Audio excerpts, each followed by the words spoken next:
Hello, my name is Carla Núñez. This is TACACHO. 4 bananas, 1/4 pound of pork chicharron, scallion, tomato, salt to taste. Cut the plantains and cut them white.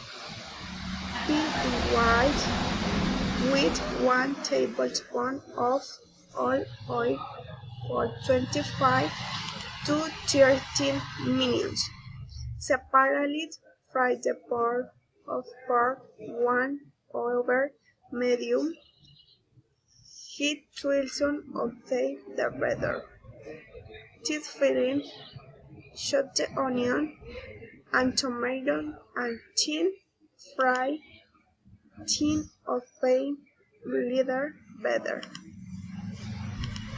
With the plantain and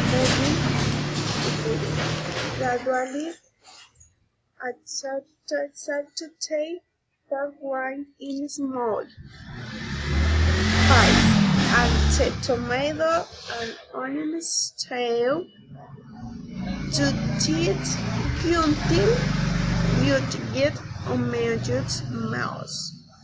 Finally, make some TACACHO balls and serve it hot. Thank you.